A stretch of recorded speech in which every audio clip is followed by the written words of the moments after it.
lovely people in the room. Thank you for joining us. Normally when we have a panel with 5 VCs up there and some founders of billion-dollar chains, we have 300, 400 people RSVP. This is the first time that we actually set up a panel to talk about Web3 for social good. I want to give a special round of applause to everybody who chose to show up here. Because at the end of the day, I believe that we talk a big game, we talk about Web3 changing the world, but if we are not going to be present for things that actually do matter, what are we doing? We are just engaging ourselves in another rat race. And I have some amazing panelists here who are either running their own non-profits or on the board of non-profits. And just being a non-profit doesn't necessarily mean that you're always doing something good. Even as a for-profit entity, you can actually put out a lot of goodwill there. So I am truly honored to be surrounded by our panelists today. And without further ado, I am going to go to our panelists and I'm going to ask them to introduce themselves to the audience. So I will start from my left here. Could I start with Michelle? Michelle, do you want to quickly introduce yourself? Thank you, Soniya. My name is Michelle Leonard-Bell, and I lead a local nonprofit called Mission Hiring Hall. And Mission Hiring Hall has been around for 52 years. We actually were incorporated in 1971. And it was a really, truly grassroots effort to answer the need for opportunity for people of color in the mission, in Bayview, Hunters Point, and all the areas where opportunity was lacking. Our first focus was on construction, and then we morphed into the hospitality industry. But we're really proud that for over 50 years, we've provided training and employment pathways for folks that are marginalized and have limited access to training and employment placement. Thank you, Michelle. So Michelle has been doing this with an organization that has been in existence even before most of us in the room were born. I am as old as the organization, actually. That's it. And she has been with the organization for almost a decade. Well, thanks, Michelle. Dan? Thanks, Michelle, and thanks, Soniya. I am Dan Cordie, and I am a co-founder for Artists Building Communities, which built 15 up-to-code emergency tiny homes during COVID in Oakland. And we also co-founded a project that built a resiliency hub, which included a community kitchen, clinic, and free store. And out of the 15 individuals that we housed, 5 of them are currently in permanent affordable housing, and that's with zero government collaboration.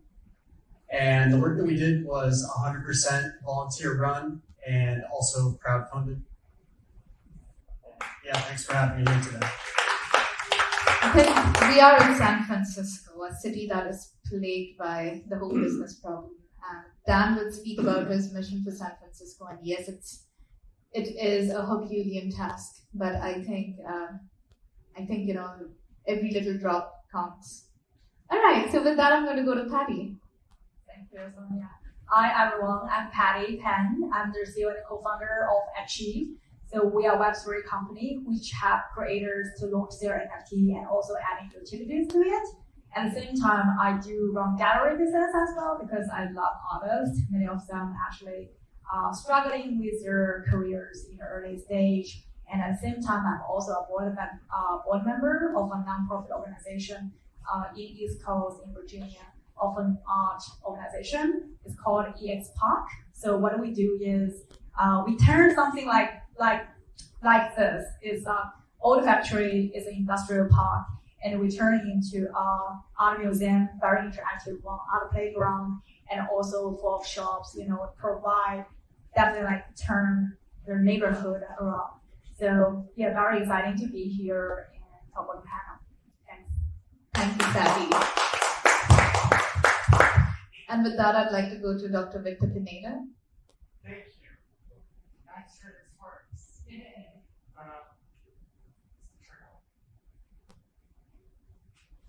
Hello? Yeah. Thank you.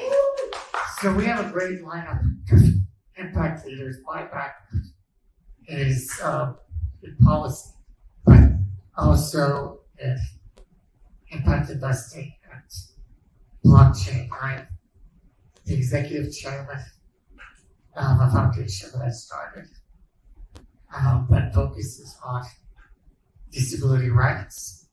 We work a lot on shifting the mindset from charity to empowerment. We have a program, it's a blockchain program, an AI program that's called The Future We Need. And we're developing educational resources so that people with disabilities and allies could upskill themselves in building a more inclusive future. Thank you very much.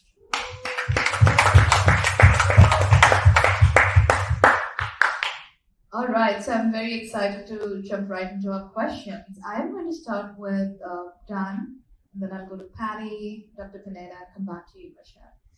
So, Dan, my question to you is going to be on addressing the housing crisis.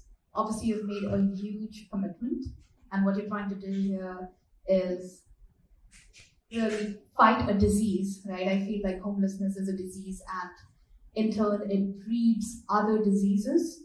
People get addicted to substance, and poverty in itself is also a disease. And unfortunately, that also results in people,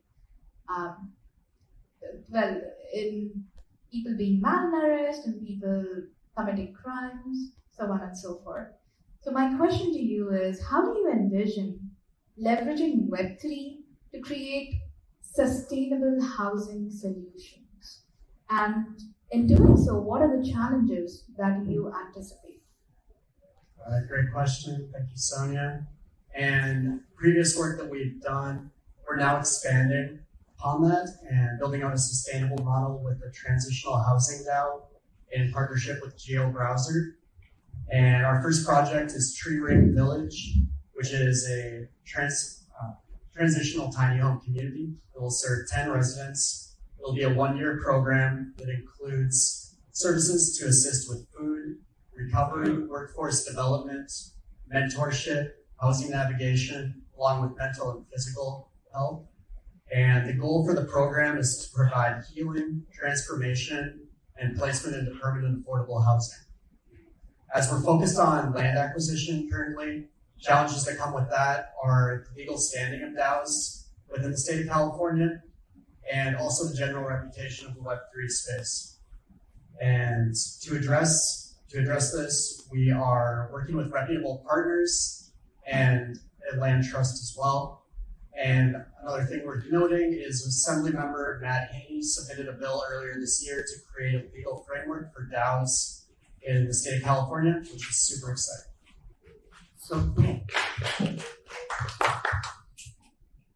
So you guys might know that DAOs right now in the US are not really recognized as legal entities, so there are different workarounds, etc. And I'm going to actually address that question to Dan in a few short minutes. But before we do that, again, creating housing opportunities for the homeless, that's a big mission, and they have already done that. So maybe could we have another round of applause for that? All right, so with that, Patti, I'm going to go to you. Patti, you are on the board of a nonprofit. You have been deeply engaged with arts, and you also started your own venture in Web3 to help artists out. So my question to you is going to be, as a serial entrepreneur, as a curator, how are you leveraging Web3 in order to bring more opportunities to artists or transform the way they bring their art to the world? Thanks, Sonia. That's a very good question. So years ago, I learned about NFT, and I got being approached by several folks from Google, and they, like Google employee, they said, "Oh, Patti, I'm an artist. Like I design PFP. Do you have anything sale?" I was a little bit angry, to be honest, because you guys are not artists. No offense. Okay. There are a lot of really talented people outside there who are full-time artists, which are underpaid. In the US, the average income for creators, like real creative people, is only $20,000 per year. They barely make a living. And because I do run galleries, I work with many successful artists as well. So usually when I talk with them, sometimes I say, okay, could you do something for me? I feel like I'm kind of too embarrassed to ask. You know what those artists told me? Those middle career artists who already almost going to the blue chip gallery. They said, Patti, it's okay. We've been asked the things for free the whole career. This is wrong. This is so wrong. So that's why I kind of step into Web3, really embrace it because I like this idea. First of all, the Web3 can really bring those artists to more audience, right? And probably because of their living expense, also different reasons, they probably live in very tiny town which they could not access to collectors. But now with Web3, they can access to collectors in Asia, in Europe, in Africa, which they can never do that. And also, they can collect royalty fees through Web3. That's why I like NFT. I don't like TFT, guys. So I feel like it's a very safe place. I remember it. Yeah. So, and the two are it's very sad to see, even we are in the 21st century, the artists are still live the same life as they were 100 years ago. But NFT and Web3 can change that because they get a royalty payment if they're painting being sold out for $500,000 or even more in the auction house. They don't need to wait until they would visit, unfortunately, which is the truth nowadays. So that's why I would say Web3 is really changing the life of creators, and that's also why I'm very interested in it. Thank you, Patti.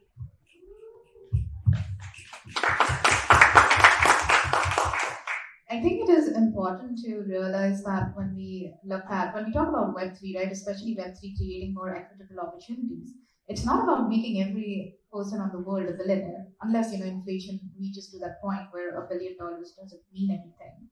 But it is just about creating more equitable access to opportunities, equitable access to knowledge, because there are so many people who don't even have access to the internet. If you don't have access to the internet, there are over 3 billion people in the world who don't have access to the internet. Can you imagine that? And if you don't have access to the right opportunities, then you just cannot grow any further. So again, thank you to all our panelists for creating those. I am going to go to Dr. Pineda. Dr. Pineda, you have been instrumental in creating inclusive cities. My question to you is, how do you suggest we can create inclusive innovation and the necessary governance to bring that to fruition? That's a big question. Look, my background is quite multifaceted. I'm a professor of city planning at UC Berkeley. So I work and I teach in the area of building cities. I also worked on the Dubai Master Plan, specifically on the disability strategy to make Dubai the most accessible city in the region. What I realized through my research and some of the books that I've been developing on the topic is that in order for innovation to be inclusive, or a city to be accessible, inclusive, there needs to be 5 things that need to be brought together. One is clear leadership. Is there leadership around the laws and policies that protect the rights of various constituencies to access the resources? 2, are there budgets? There actually dedicated resources within a city towards tackling those challenges and inclusion? Now, each one of these has a Web3 component. When you think about how a Web3 component could be brought into each one of these topics. Number 3 is, are these institutions within a city coordinating their efforts with NGOs NGOs, with the private sector, with other agencies, right? Like the tiny home project was done without any coordination with the government, the local government. Could the local government be more helpful to create better synergies on inclusion and innovation? And can technology help do that? Number 4 is, are the affected communities participating in solving the challenge of inclusion or accessibility? And what kind of technologies can be used to create that citizen participation within a city so there's real belonging, there's real community building? And the last is to look at dominant attitudes. We live in a world where everybody's stressed, anxious, and overwhelmed with how much changes there are. And that raises topics, xenophobia, discrimination, all these other social kind of concepts and beliefs that might not match what the change you're trying to create.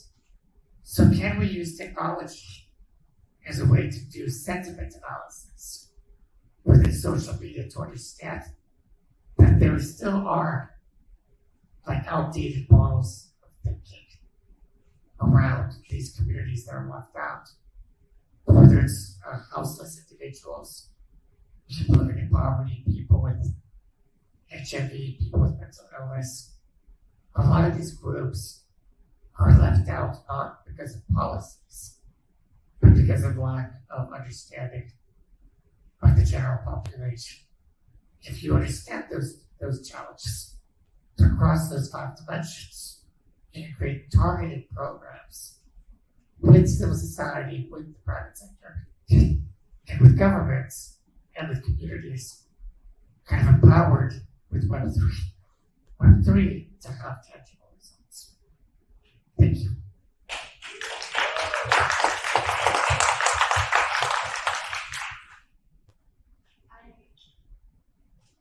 To agree with the fact that, like all of the points that you mentioned, right, those 5 points, and the way you broke it down, Dr. Pineda, that was absolutely amazing. And just in retrospective, I think about how for each one of us, right, we all are battling problems in our lives, whether it's small or big. And so often we are so caught up in our own problems that we seem to forget that people around us are probably finding even large patterns. And I feel that this is one of the things as Web3, as a community, when we come together, it's not just about supporting each other during the bull run, for example, right? But it is supporting each other through various facets of life. I can say that in Web3, I have spent about 3 years working full-time, close to 3 years working full-time at Web3. And I spent more than 15 years working a corporate American job. I've made more friends in the past 3 years than what I made working a corporate career. When I meet people at Web3 events, I'm actually giving them a hug versus going to a tech conference where I'll probably just be shaking hands. And quite often we forget to make things more inclusive. So just a simple example here, the subtitles coming up, it is a Microsoft feature and I didn't even know that it existed. And it started showing me, I was like, okay, this is good, right? I have some back issues, and to me those are like big. And then I look at people here on the stadium too, on the podium, like Dr. Pineda, and I feel like my problems, right, they really are very minuscule when I look around me. So again, we are a great But we can all be allies. We can all be allies to each other. Work you're doing with artists, are we able to help create opportunities for disabled artists, LGBT artists, homeless artists? Is there ways to link it, the employment training programs that you're doing with some of the work we're doing? Disabled populations or artists want to create a career of art. How do we find synergies between our work is what that innovation is really all about, and can Web3 do that at scale? Yes. Can Web3 do that at scale? That is the question to answer. And hopefully, we will find the answers the coming years. With that, Michelle, I would love to ask you, considering the shift towards a digital economy, and as you mentioned, right, mission hiring has been around since 1971, you started in construction. How do you see new age technologies like Web3 and AI being pivotal to workforce training?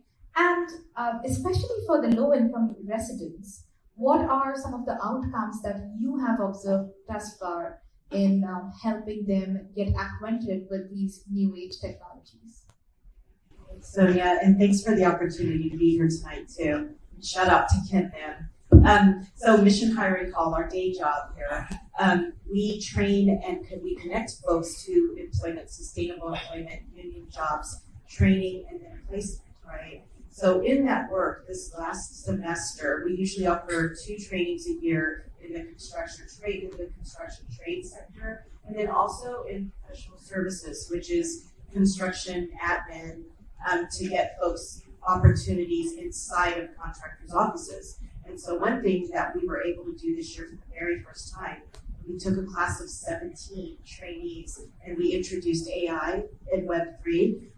We actually helped these 17 individuals establish their first accounts with AI, right? 3 different accounts. And so we did 3 trainings with them, and at the end of the 3 trainings, these individuals were able to go online, something that none of them had ever done, go online, look for a position, and then take their resume that may or may not have been qualified for the position that they selected they'd like to get into. They were able to upload their resume into AI, upload the position that they desired, and then have AI create a resume that took the skills that they would maybe be able to transfer for the position. And so 4 of our folks, as of this week, they've not even graduated yet. They're going to graduate in December. 4 of them have been offered employment just based on making those resumes with AI.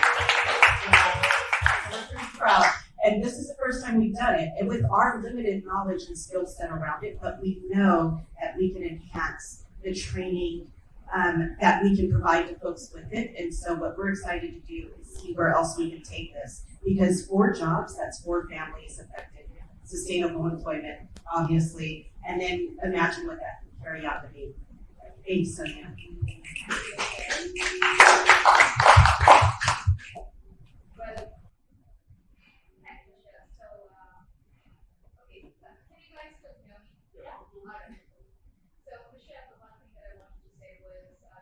Exactly what I was saying earlier, right? Like a drop in the ocean, right? And we might feel that, hey, when we talk about impact, we're talking about 1 million people, 1 billion people, but that all starts with one person.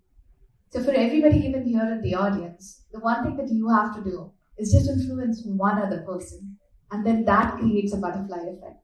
And you don't have to think about getting millions of people in, getting billions of lives impacted.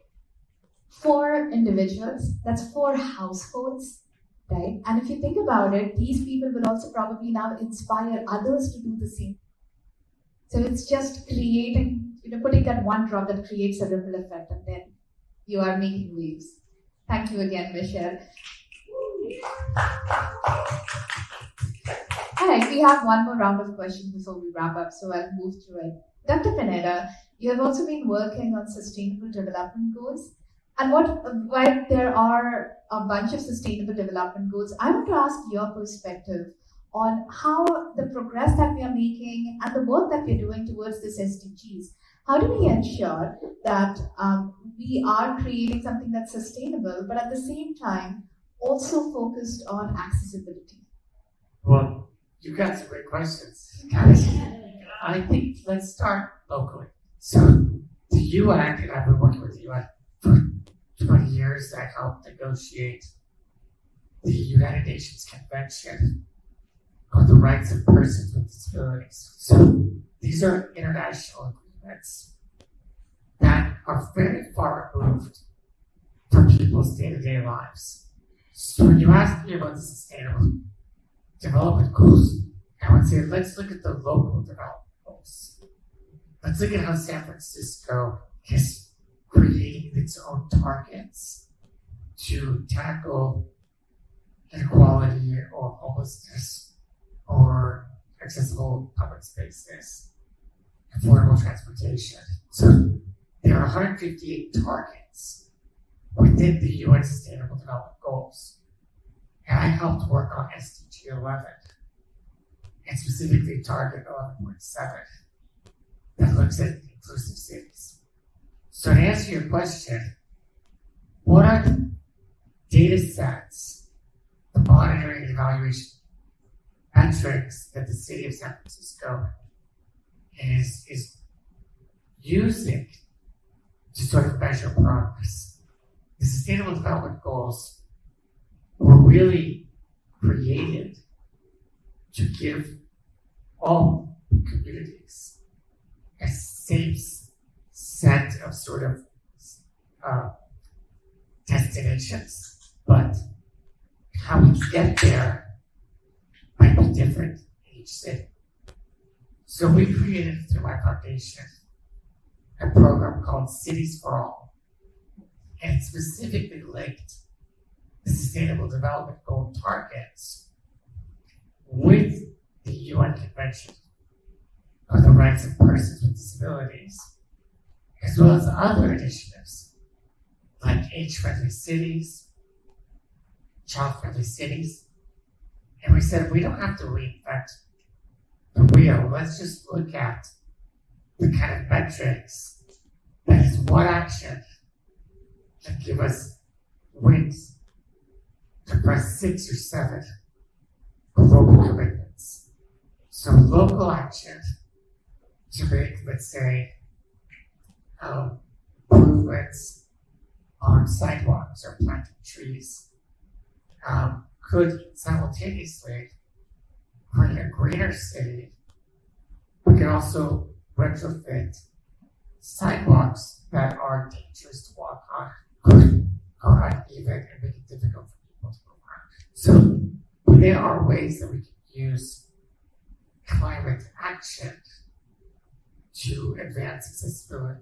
There are ways that we can use, employment programs to make progress on inequality. There are synergies and multiple wins if we set up the framework and assess progress holistically. So Web3, AI, those are tools that we can apply to this work if we do it smart and if we do it together with all the people that have those skills.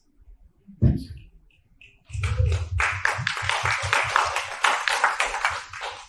Thank you, Dr. Pineda. And it also sheds great light on how, the SDGs, as you said, like climate action can actually be used to create a pathway for more accessible, cleaner, smart cities, etc. being created.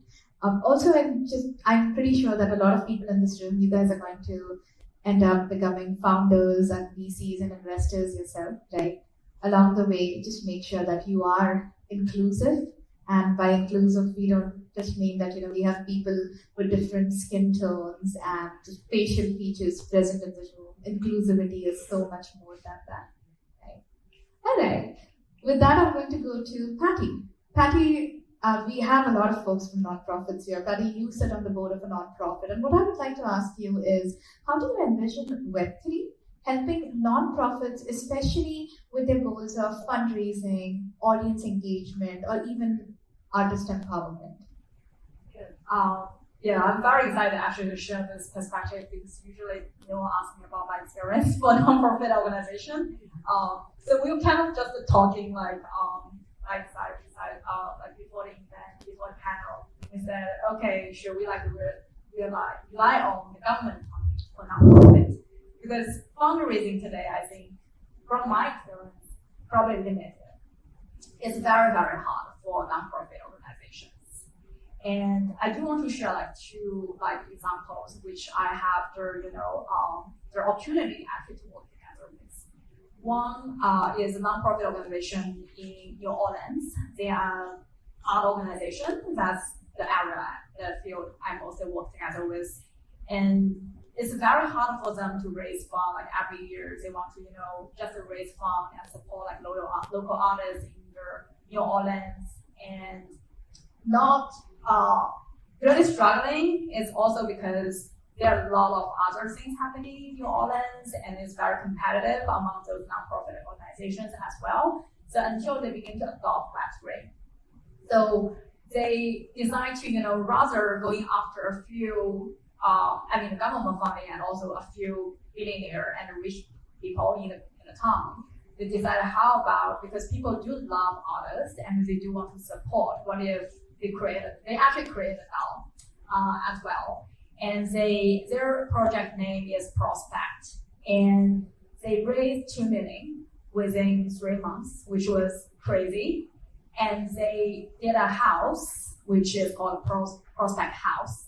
And actually they launched that in Paris, which was like, I don't know, like it's like for many nonprofit, it's like, that you never thought of that, right? Yes. It's like you can't go over the cities. They choose Paris because Paris is more like an art town. So it's better for many artists to sell their artworks there. But traditionally, apparently, it's very expensive for artists to travel or like show their work in Paris. And also because they have the French, heritage. So that's why it's kind of the whole mission is more supportive by the community, not only the community in New Orleans, but also like the larger community here. And they built a Soho, kind of their house is like a Soho house, like, the artists can do residential programs there. And it was very busy and very successful. Somehow they make it sustainable by themselves as well, because they rent the place, to company, to events as well. So that's kind of one example. Another one is I'm currently working together with is a project called Roots. And so it's funded by, so there are a lot of commonalities among artist community and also Web3 community. Usually it's very tight and people do want to give back.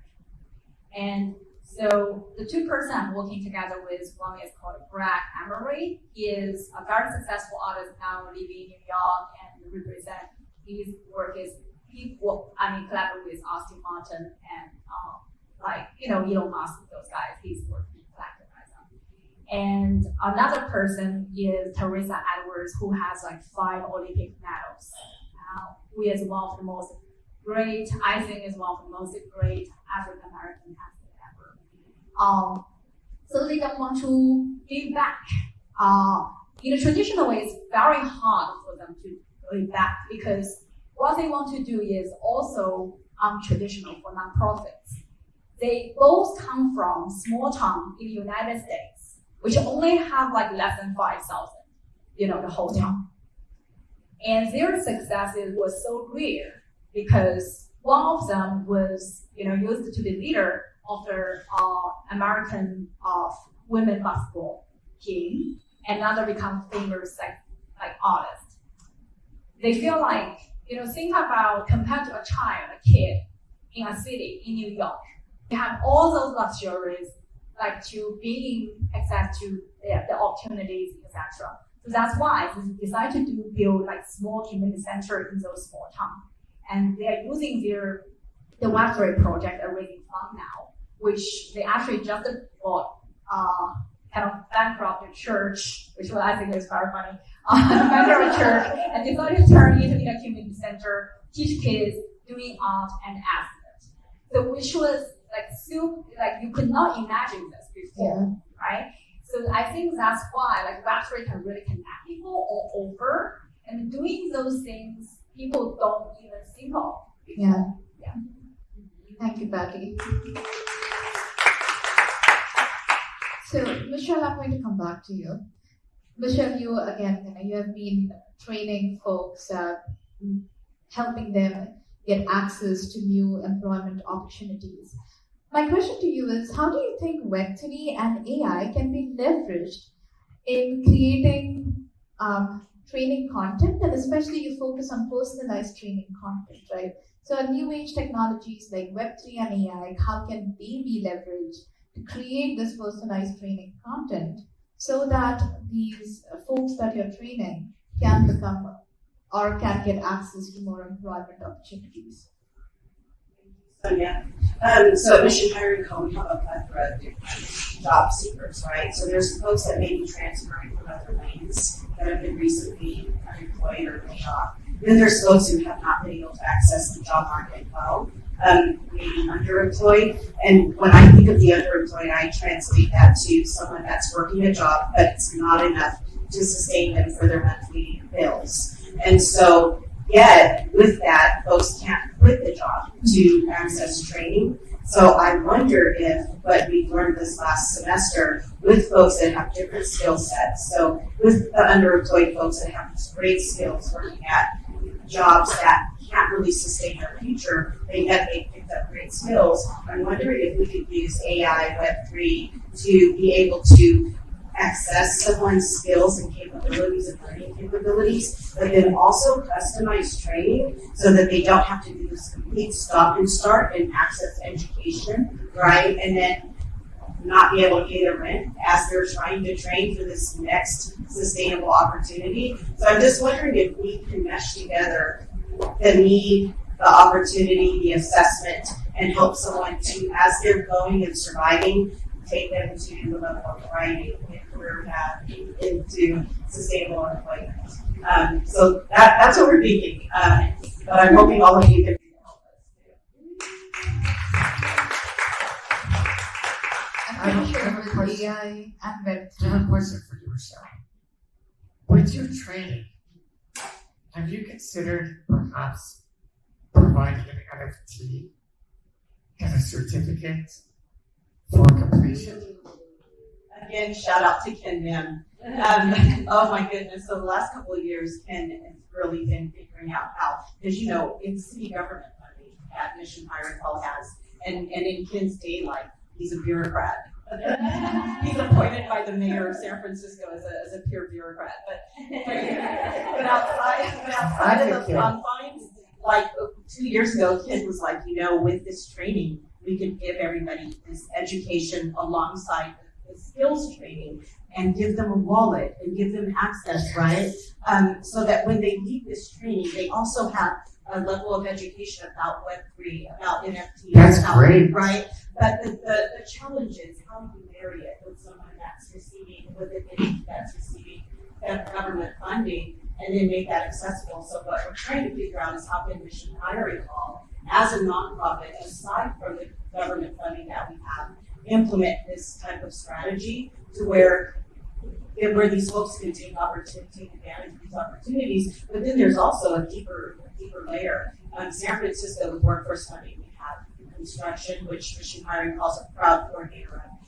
There's 4 different major sectors in the city. So there's construction, there's healthcare, there's tech, and there's hospitality, which is usually up until these last few years our biggest sector in the city of San Francisco. But what happens is there's so many folks that are talented, just thinking of Patti, right? There's so many folks that are talented and they don't exactly fit in those 4 sectors. And so we're trying to figure out for folks that have an affinity for something more, but not access to training, not access to the education of what all this could mean to them in their future. And they're still languishing in underemployment. So we're thinking, how can Mission Hiring Hall create a portfolio or an area to where we can connect these folks to that and move them out of the traditional pathways? Well, let me give you an offer live on stage. And also live on YouTube. I would like to give to you guys our Accessible Cities training program so that you can differentiate the construction workers' skill sets so they can say not only do we know how to build a building, but we can make it accessible. Thank you. We're going to assess that here, right by. We're assessing that. Okay, what would be cool if anybody in the audience was to help us, we can find a way that when they finish the Cities for All course, an easy way to sort of automate the creation of those tokens as a certificate of completion. So maybe a little onboarding video. That would be really cool. Oh my goodness, yeah. So I see you taking some meetings at Mission Hiring Call with us. Yeah. Great. Oh my gosh, thank you so And much. maybe we can start by building tiny homes. Tiny homes that Yes. have art. Yeah. Putting the art in the tiny home.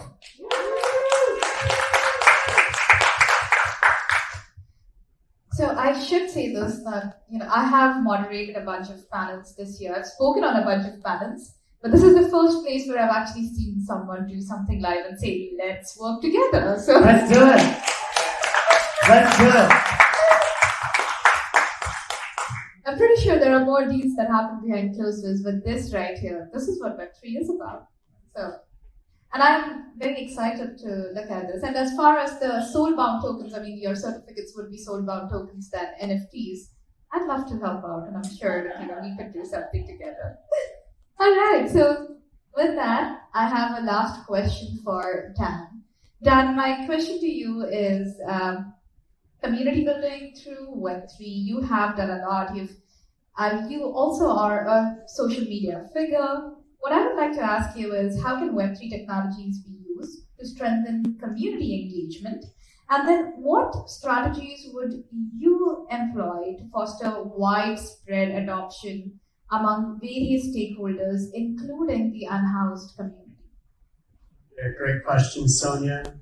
And for community engagement, our DAO was spawned out of an event titled VHeart SF, which meets weekly on Wednesdays at the House of Web3. And this event brings together tech and community leaders, along with leaders from unhoused communities. And these conversations are incredibly important for shaping solutions that communities being served align with, and that we all believe will create the greatest impact. And from these events, 5 DAOs are being spawned to address homelessness, which includes workforce development, transitional housing, street outreach, mentorship, and recovery. And the actions are already starting. This past week, we did our first street outreach in the Tenderloin, where we handed out hot cocoa and provided resources to assist the individuals that were living unsheltered.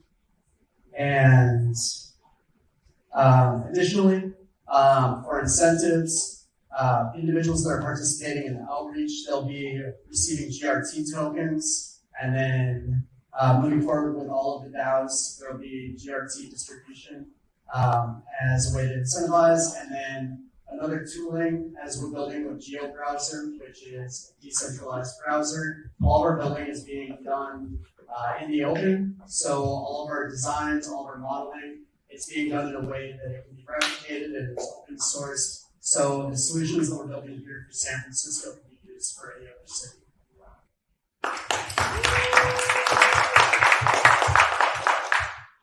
5 DAOs, wow. You already have an ambitious roadmap to try and end the homelessness problem here in San Francisco. And I feel like if you can do it here, then you can take that blueprint and implement it in so many other cities. It may not necessarily be a one-size-fits-all, but it just surprises me that in the United States, San Francisco is one of the cities with the highest per capita income.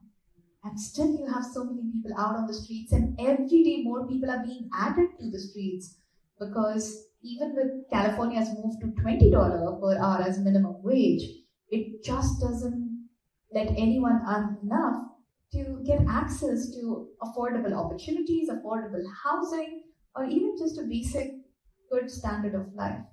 So again, I'm very blessed to be here with all of you. And in closing, I'm just going to quickly go through all our panelists, starting with Dr. Pineda this time, and ask you to spend just 30 seconds addressing our audience, inspiring them, motivating them, whatever closing remarks they have. Dr. Well, as you Pineda. can see, there is no shortage of innovation on impact, social power.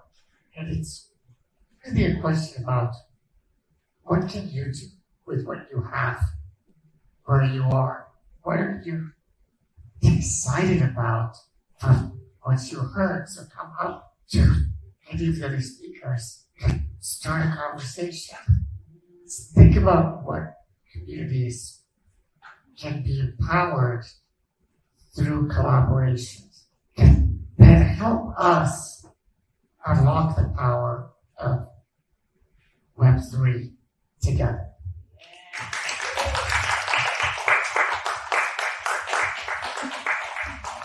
Patti, a 30-second note from you. Yeah, that's a really good one. It's going to be hard to beat that. So, I will just add one sentence here. Like, I feel like a lot of things happen with Web3, like in the past like almost a year. It's after 1 year, right? The FTX one. Just to get settled down all the days. But I want to say NFT and Web3, they are all tools. They don't have any, like, they themselves itself, like, they don't have the meaning or purpose. Like, we, as a person who are using those tools, are making those purpose.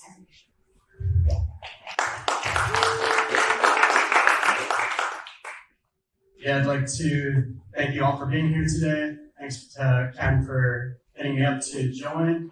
And yeah, for everyone that donated food and money to Good Shepherd, I want to shout you out. And yeah, representative from Good Shepherd is here. Pretty cool full circle. Yeah, cool full circle. We were first getting started with our tiny home work in Oakland. Good Shepherd donated their monthly donations to our project to fund a tiny home. And then a couple of years later, we were able to repay the favor, and you're all part of it tonight. And like what's been touched on before, super open to collaboration. If anyone feels there's a way that you can connect with us, and just hit me up afterwards. Thanks for being here. Thanks, Dan.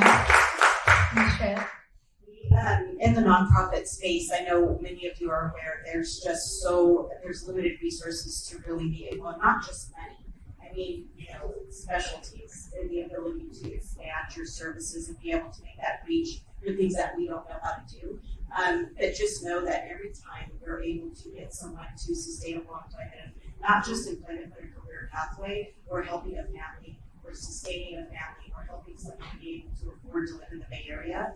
And so I would just like to ask you if there's anything that you know of, or any specialty or any connections. And these connections were so meaningful tonight that we've made just even before this panel of the synergy that we can create together. If there's anything that we can do to help nonprofits that you see that aren't maybe touching on something that would help with the work we're trying to do, please, I really beg you to help, because we get so locked in our spaces of trying to do that job and meet those outcomes. And a lot of times we're not able to develop that other side of things, which gets us to spaces like these. But thank you all so much.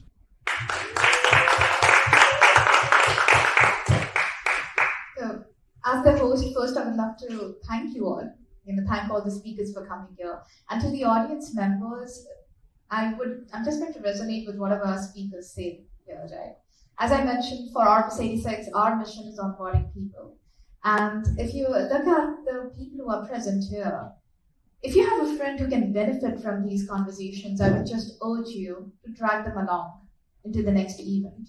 The people that you think, even if you know someone who's homeless, right? Bring them along, because you never know how any of these conversations or connections could actually help them. And as I mentioned earlier too, right, it's not about influencing the life of 1 billion people as one person, it's about starting something. So all what I would request you guys to do is please bring folks along. And after the event, we will send out a survey link.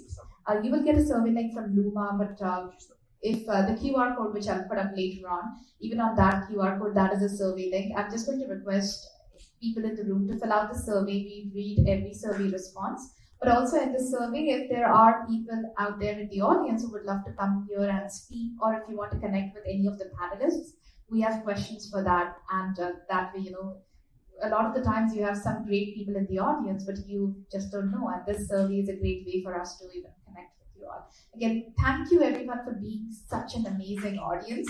Clap for everyone over here.